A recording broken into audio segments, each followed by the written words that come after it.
this is Stampy, and welcome to a Minecraft Let's Play video. Another video inside of Stampy's lovely world. Good morning, William Beaver. I can see he's very eager. He knows what he's doing today. His favorite thing in the world, which is digging. And that is what he is doing a lot of today. And I've also been joined by Polly Reindeer, and she's going to be doing a lot of building, as am I. And that is because I am building what I think is the biggest minigame I have ever built. I haven't measured all of my other minigames, but I'm pretty sure this is going to be the biggest game. So I'm going to explain a little bit more about what that is once we get over to the funland. First, I'm going to go and eat my cake, of course. Nom, nom, nom, nom, nom, nom, nom, nom, nom. Barnaby, you can head with me, and of course we're going to be going over to the love garden before we think about placing a single block to announce who it is that I'm going to be adding to it. And the person that I'm adding to it today is Theodore. And the reason I'm adding Theodore is because he built this incredible Stampylonghead monument, and it's absolutely massive. And he built it at a Lego World show in Denmark, and it must have taken an unbelievable amount of time to build. So I want to say thank you so much, Theodore, and anyone else that may have helped him, and welcome to my love garden. Right then, let's go and choose which dog is going to be joining us today, and we can go and then ride in the teleporter, and we can arrive straight at the funland, so we can waste no time beginning building. And we need to do that because, as I said, we're building something absolutely ginormous, and hopefully something that's going to be a lot of good fun to play as well. So let's be joined by Sherbet. You can join us today. Barnaby, you can go and sit down here as I go and head to my secret base. So we're building, it's a bit of a weird game to explain. It's kind of like a boat race, apart from the majority of the race won't take place in the water. It's going to be on ice, so you're going to be slipping around like crazy, and it's not really a race like a normal race. It's kind of a race to collect sheep.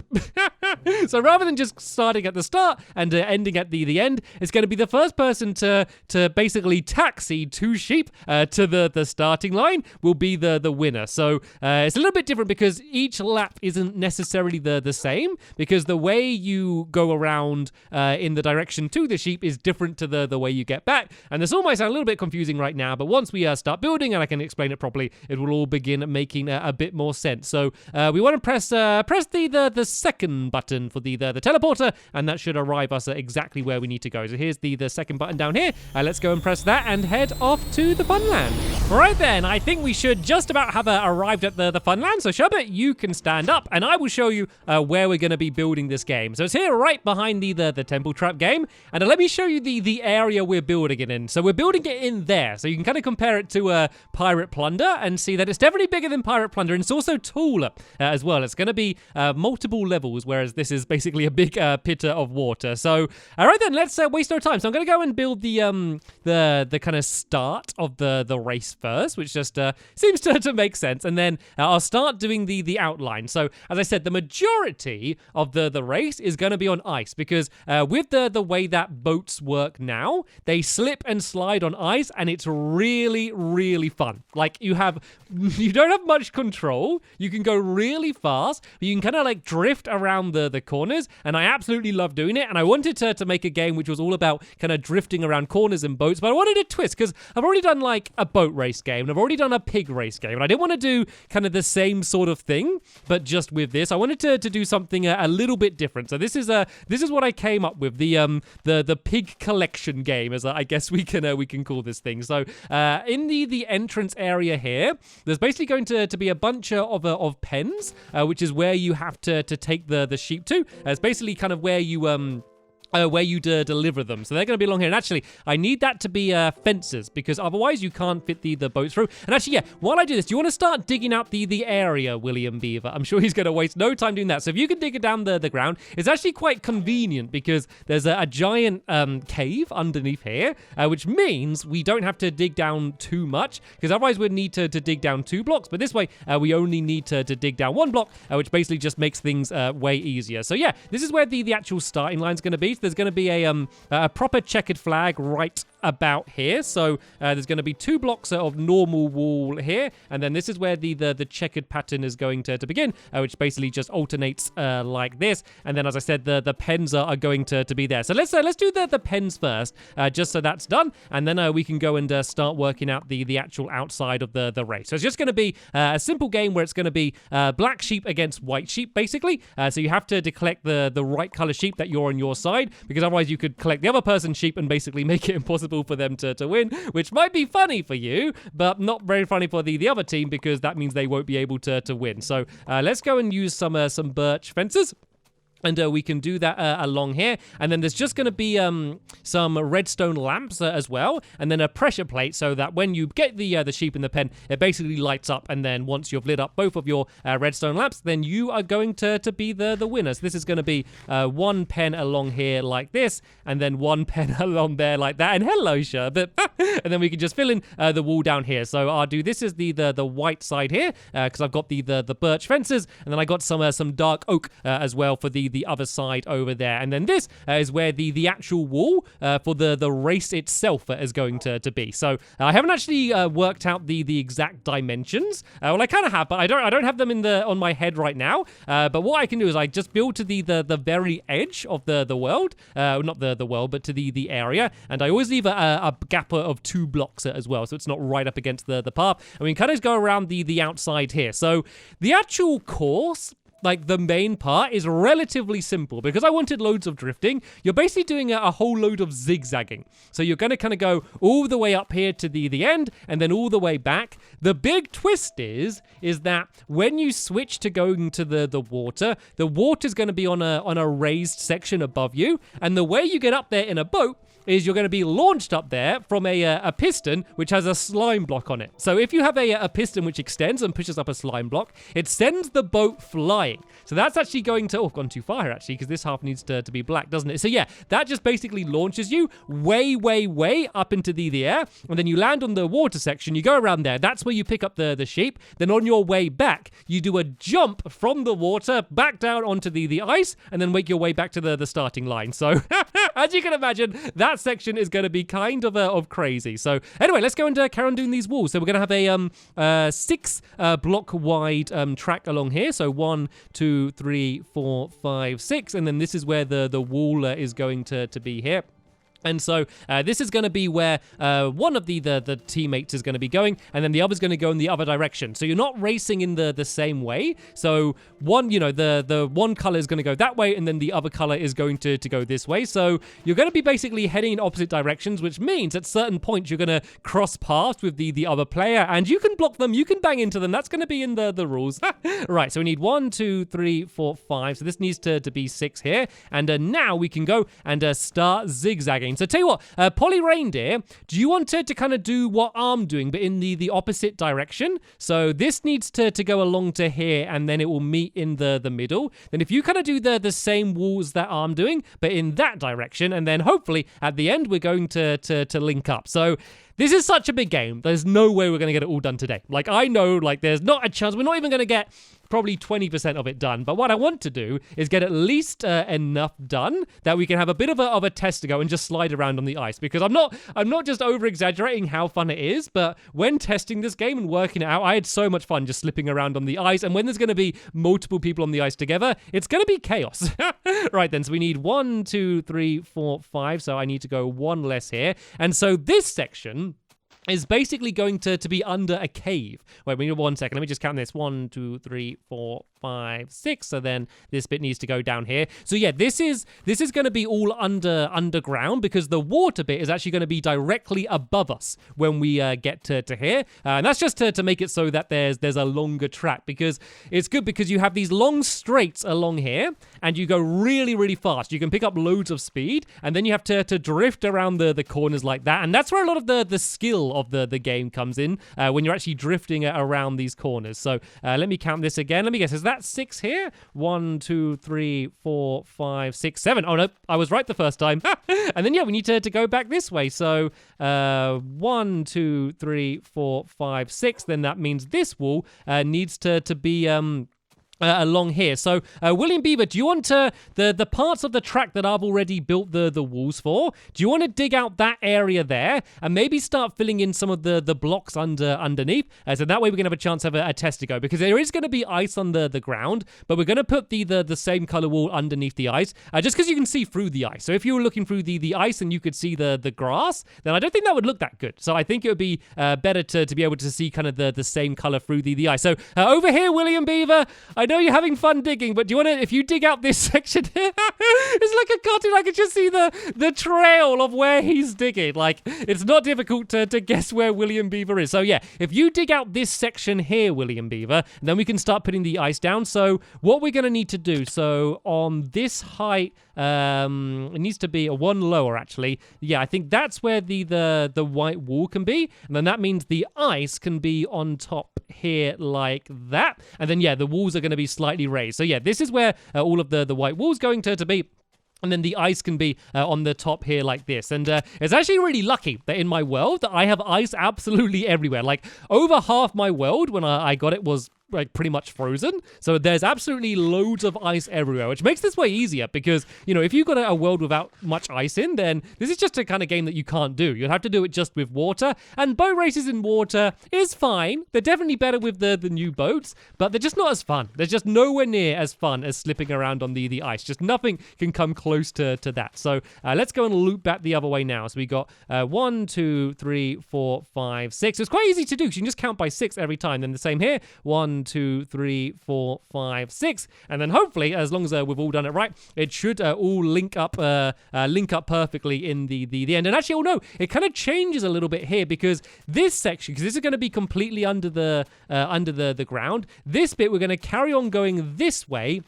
And then this is when we kind of not link up with the other track, but we can kind of wave to them. Because if you're both roughly the same speed, you're going to come here and you're going to go right past the other person and then just zoom past them. So I kind of tried to have a few points where you get really close to the other player, just so you can see who's ahead and who's behind, just to make it more exciting. So let me count this out. 1, 2, 3, 4, 5. I need to go here. Then this is going to kind of double back on itself here and then go back and head in this direction there. So once again, 1, 2, 3, 4, 5, 6. I'm getting very good at counting to 6 after this video is done. I'm going to be counting to 6 when I'm falling to sleep. That's all I'm going to see in my head. Right, let's do it again here. 1, 2, 3, 4, 5, 6. And then, yeah, now we're going to head back this way. And then we're going to do one more corner.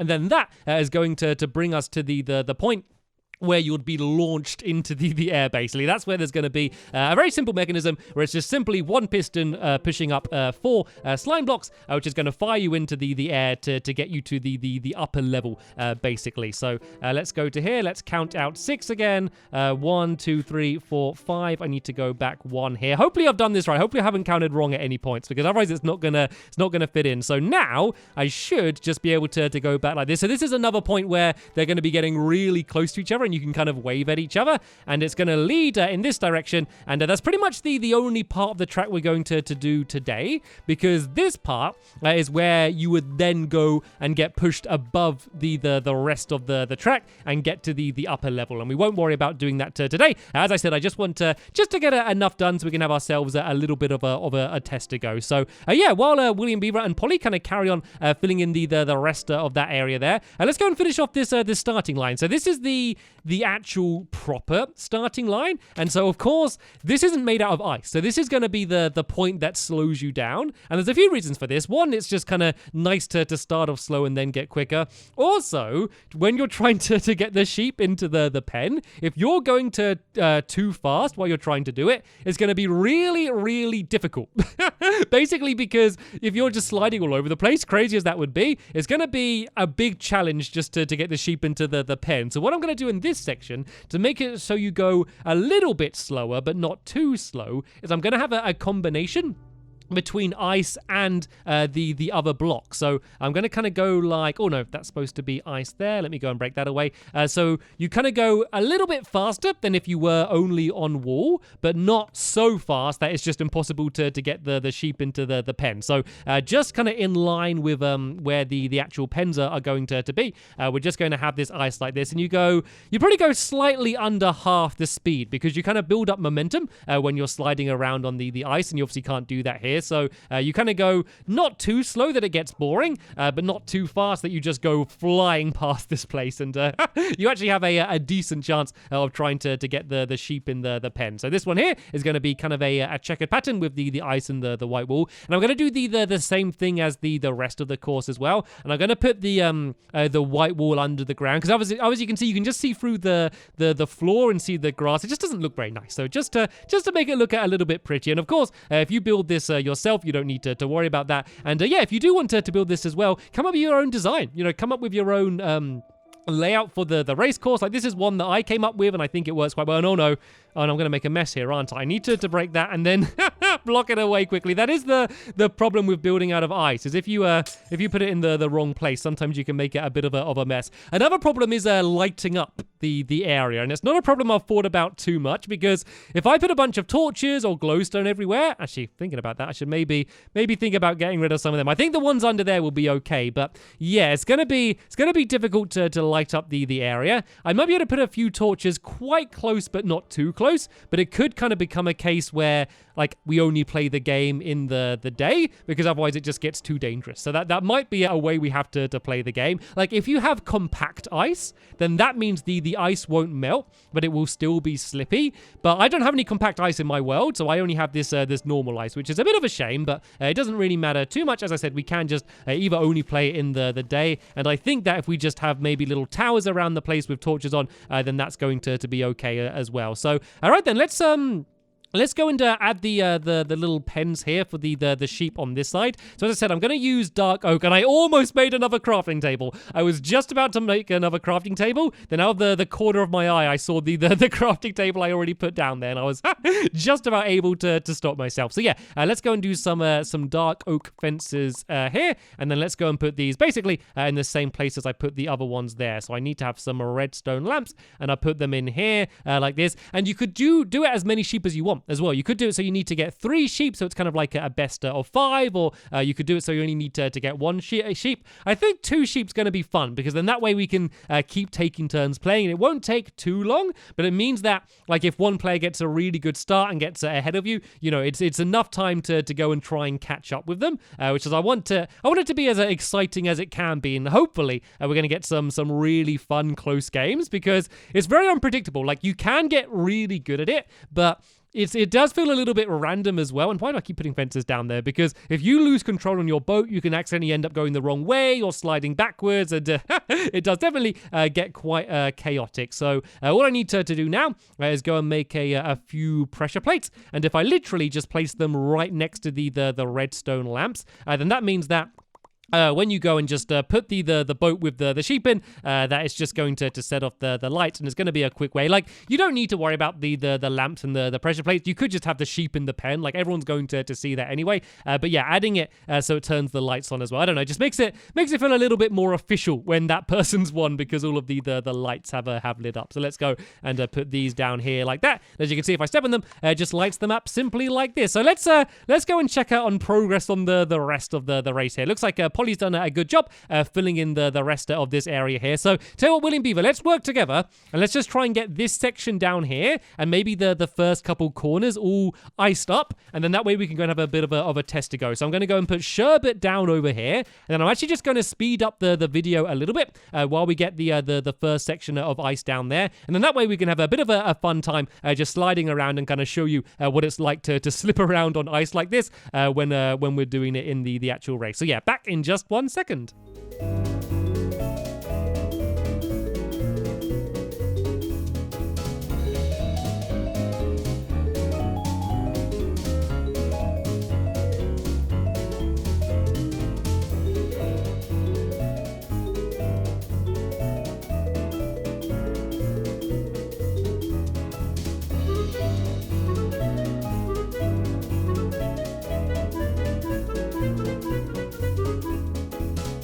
Okay, as you saw, we've pretty much got, well, we got the straight along there and the first kind of 2 corners, I guess, done. So yeah, let's do a bit of a test. Let's kind of show you what it's like, and just how crazy it is to try and control a boat. So normally, like, I'm kind of thinking of it mainly as being a 1v1 race game. You could do a 2v2.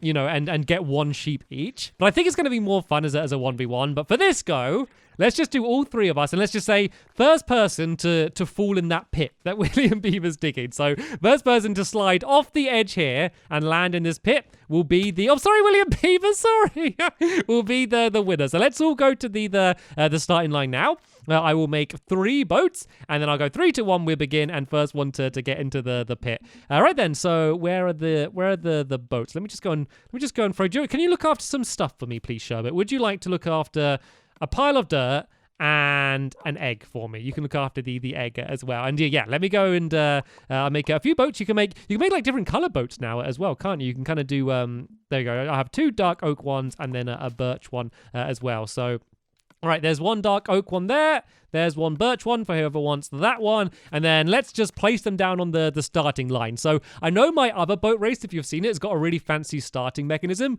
With the new boats, that just doesn't work anymore. Like, you just have to place them down and do it that way. So it's not as fancy a way to begin, but it works. It works. So everyone sit down. I recommend to start off facing this way, William Beaver, because otherwise you're going to have to begin spinning in a circle. And then that's quite a good example of kind of how slowly you make your way around on this like bit. You still slide a little bit, and then okay, kind of same thing for you, Polly, as well. So the boat ends up facing whichever way you place it, but that's why we do these practices. So right then, we will begin the first ever test race into the pit in 3, 2, 1, go, go, go, go. So as you see, you can kind of start off slowly, and then up, and then you go really, really fast. And oh, it's so crazy. Oh no, straight line, straight line, straight line. Oh, can I take over William Beaver on the inside? No, I can't. And oh, William Beaver was the winner. First into the pit. I can see Polly's antlers sliding past. To be fair, she was facing the wrong direction at the beginning, which did make it a little bit harder. Let's have another go. Let's do another go, because that was good fun. I want to do that again, and we can have a fairer start for everyone. So, Polly, do you want to make your way back to the beginning? So the trick is to face the direction you're going to be heading, and then place down the boat. Then it's all going to be lined up perfectly. And William Beaver, you already won the last race. You don't need to cheat and put your boat right at the front. It is a bit confusing. So this checkered part is the actual starting line, and then the other section is just basically to look cool and to slow you down. But anyway, let's have another go. We will begin in 3, 2, 1, go, go, go, go. All right, we all head off. There we go. That was a much fairer start. And as you can see, we suddenly get a huge speed boost. Well, they did. I didn't. No, Polly got stuck. Oh, no, I got stuck on Polly. That's not fair. Oh, but William Beaver got stuck as well. I can still win. And yes, first into the pit. And in second place is Polly, and then William just behind. There we go. So hopefully this gives you a pretty good example of just how chaotic this game is going to be once we actually get a chance to play it. So what I'm going to probably do is I'm probably going to fill in a bit more of the ice and stuff in between this episode and the next episode, and then we can focus on doing the inside the inside kind of cave section, and then also the upper level as well, and then the launcher which is going to be able to lift you up. So I'll leave a link down in the description to the episode once I've uploaded it. But for now, I want to thank you all very much for watching, and I will see you all later. Bye!